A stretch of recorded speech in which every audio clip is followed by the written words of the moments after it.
So, hi guys! Long time no see. Ngayon lang ulit ako magbablog and i-introduce ko yung bagong member ni Purple House.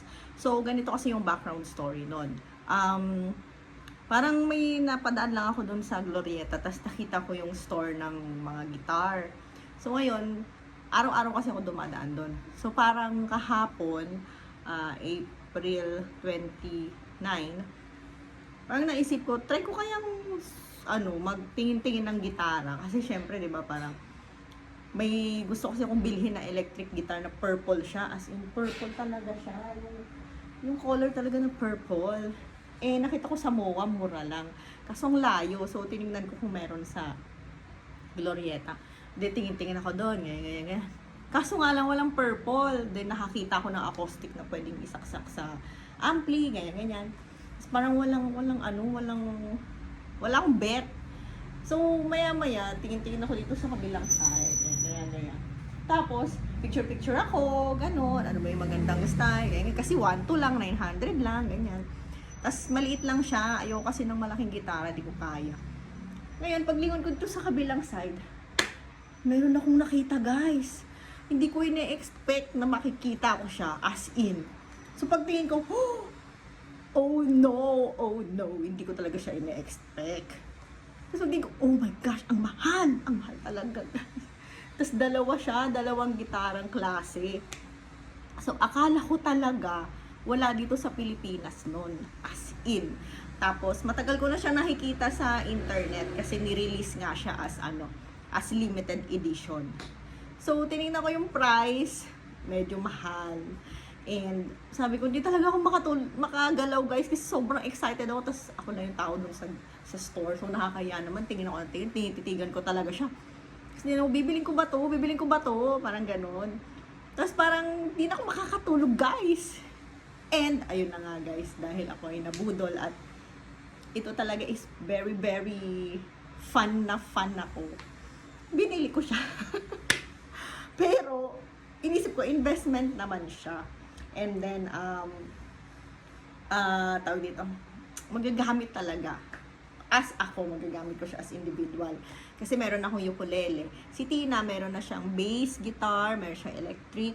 So kami, wala pa kaming acoustic talaga na nakakonect pwedeng i-connect sa ampli.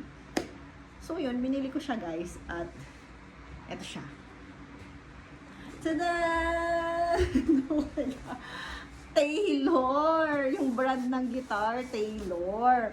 Then na-amaze ako kasi ang ganda ng band niya. Tignan nyo, guys, sobrang ganda talaga, as in, talagang masasabi yung mahal. Then, ayun na, i-unbox na natin. Ano ba? Naiyak ako. Oh my gosh. So, dahil ito yung hindi ko talaga siya matiis, as in. Ang tagal ng intro ko, no? Hindi ko siya matiis. Open na natin siya, guys. As in, sobrang kinikilig ako nung nakita ko to, guys. Okay lang kahit medyo mahal, basta investment siya. So, pagbukas ko, pagka-open ko, ito na siya, guys. It's a limited edition ng Taylor Swift guitar. Oh my gosh, guys, tingnan mo, may nakalagay pa dito. Ayan, tsaka yan, nakalagay. As in, sobrang rare ko lang ito makita. Dati sa internet ko lang siya nakikita. So, meron na siyang tuner. Tapos, pwede ito adjust yung volume pag kinabit sa ampli. Tapos, ito siya, guys. Oh my gosh, so ganda. Diba? Baby. Taylor Swift, baby. Taylor. Oh, diba? Sobrang ganda niya, guys. As in, tingnan mo. Tanananan. Tapos, maliit lang siya. Ayan, okay. Ganito yung gitara ko. Ganito yung size. Kaso nasa aklan. So, makikita mo naman, talagang sulit na sulit. Ito na siya, guys. So, wow! Sobra talagang astig to nung nakita ko. Parang, Nakasabit siya doon. Tapos nakagano'n ako, hello, bibiling ko ba? Hindi, sayang. Tapos pag makita nyo guys, naka-ano talaga siya, hindi siya sticker. Parang naka-paint talaga siya doon sa design. Ay nakalagay ay, Love Taylor Swift. Ang saya-saya ko, pero I'm broke. So, ganito lang siya guys. And may tuner na siya dito. So, papakita ko kung paano yung i-on mo. Yan. Yan. Kasi gaganto mo. Yan ilaw. A. So, ibig sabihin wala siya sa tono. Tapos, magsasalita siya. B. Tapos, C. Ay. Yan. Nag-tune siya. Ito naman. E. D. C. I. G. Yan. Diba? Pero parang lahat naka-red. Wala kasi sa tono. Ayusin na lang natin.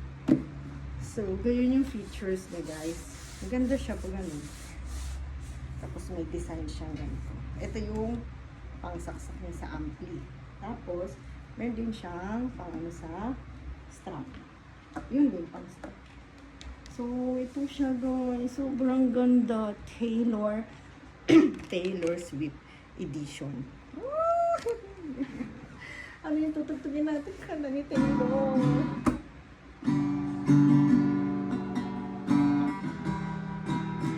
Oh, diba?